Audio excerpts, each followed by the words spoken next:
Chapter 12. Boundless Plains.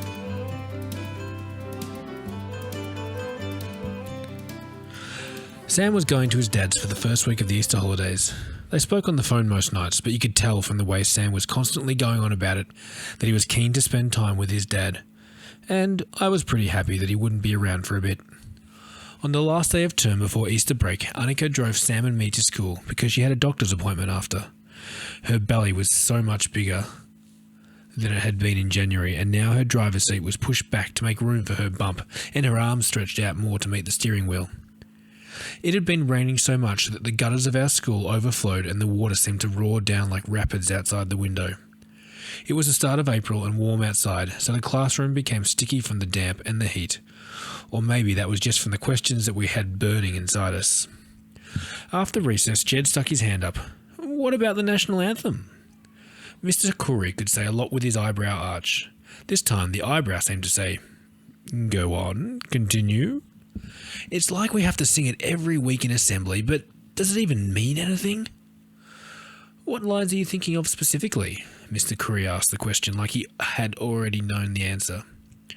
And Jad probably only meant to speak, but after so many years singing the anthem, his voice came out with a sing-song lilt, like the words wanted to rise up. "For those who've come across the sea, we've boundless plains to share." The sound of us agreeing with him was a hum, low and sure.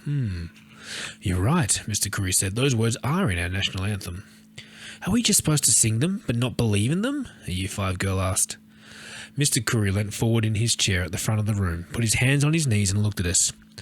"I think that's something each of you will have to ask yourselves," he said. "What is the purpose of a national anthem, and what does it mean when a country refuses to live by its traditions?" He wasn't like our other teachers we'd had or other grown-ups we knew. On the first day of school, he'd written the words, "Not all those who wander are lost," at the top of the blackboard, and they were still up there, looking down on us. Back on the very first day of school, he said he'd hoped the words would remind us that it's okay to follow your curiosity, even if you don't know exactly where it will lead, and that the point of life was not to have all the answers, but to never stop asking questions. And then, during the school holidays, the Prime Minister said he'd bring the refugees to Australia. Just like that. The newspaper Luca left on the kitchen bench one morning had a photo of John Howard on the front page and a caption saying he'd told a bunch of journalists that an affluent country like Australia needed to be seen to be generous.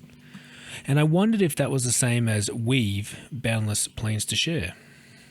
He said they'd start arriving in the following month, in May, but he didn't say where they'd stay. It seemed like good things were finally happening, but Pop's old words came back again. When the good was here, it meant the bad was still coming. "Fred, are you still going to the movies?" Sam was at his dad's on the other side of the city. Luca was working most days as usual, but the houses that Annika cleaned had people in them for the holidays, so she was home and getting rounder every day. "Fredo?" Annika knocked on the bathroom door. "Fred, honey, are you okay?" I was meant to be meeting Kira and a couple of other Year 6 girls at the Athenaeum on Ocean Beach Road. We were going to see a film, 10 Things I Hate About You. "Fred, are you okay in there?" But something had happened, and I couldn't go. "I'm going to open the door, okay?" Annika's tummy came first, and then she poked her head in too. "What are you..." Annika seemed to take everything in. Me standing at the sink and crying, wearing my new white pheasant top, but with a towel wrapped around my middle like a sarong, and my denim shorts in a heap on the floor, with a giant bloodstain on the crotch of them.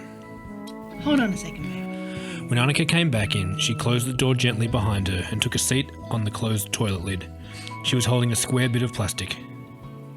"You're probably my one opportunity to do this, so I want to get it right."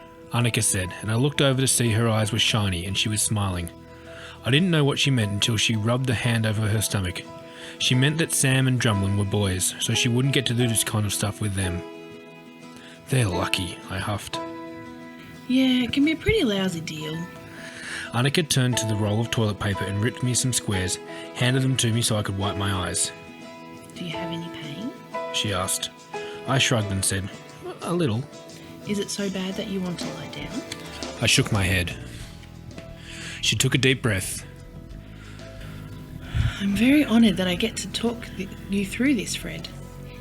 It's not as big a deal as some people make it out to be, but it's still pretty special and nothing to be afraid or ashamed of. I feel gross, I said. And then I started crying again because I suddenly thought how much I wanted my mum for this. Annika opened her arms, but I didn't want to go to her, so I turned the tap on and splashed water on my face, and she handed me a washer to do it. I don't want to go today, I said. Annika nodded.